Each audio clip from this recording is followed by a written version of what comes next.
levons pour acclamer l'Évangile.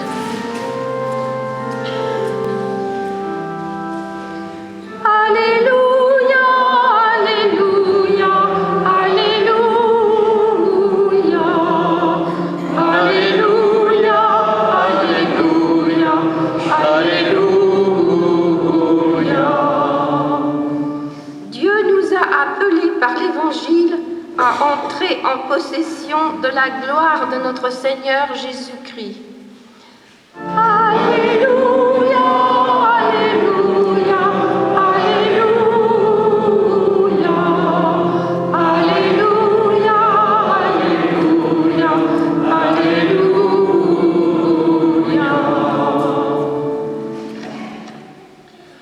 Le Seigneur soit avec vous. Et avec votre esprit. Évangile de Jésus-Christ selon saint Luc.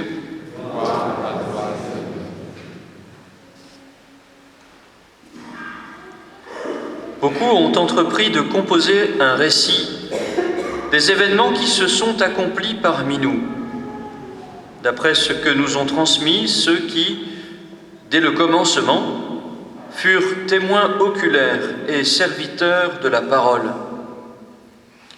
C'est pourquoi j'ai décidé, moi aussi, après avoir recueilli avec précision des informations concernant tout ce qui s'est passé depuis le début, d'écrire pour toi, excellent Théophile, un exposé suivi, afin que tu te rendes bien compte de la solidité des enseignements que tu as entendus.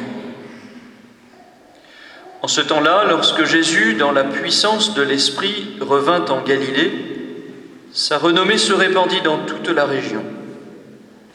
Il enseignait dans les synagogues et tout le monde faisait son éloge. Il vint à Nazareth, où il avait été élevé. Selon son habitude, il entra dans la synagogue le jour du sabbat et il se leva pour faire la lecture. On lui remit le livre du prophète Isaïe. Il ouvrit le livre et trouva le passage où il est écrit « L'Esprit du Seigneur est sur moi, parce que le Seigneur m'a consacré par l'onction. Il m'a envoyé porter la bonne nouvelle aux pauvres, annoncer aux captifs leur libération et aux aveugles qu'ils retrouveront la vue, remettre en liberté les opprimés, annoncer une année de bienfaits favorables accordée par le Seigneur. » Jésus referma le livre, le rendit aux servants et s'assit. Tous, dans la synagogue, avaient les yeux fixés sur lui. Alors il se mit à leur dire « Aujourd'hui, s'accomplit ce passage de l'Écriture que vous venez d'entendre. »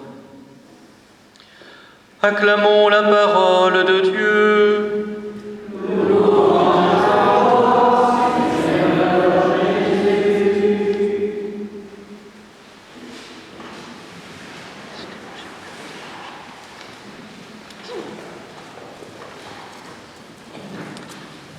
Le texte de l'Écriture aujourd'hui nous invite à un amour renouvelé de la parole de Dieu, de l'Écriture elle-même.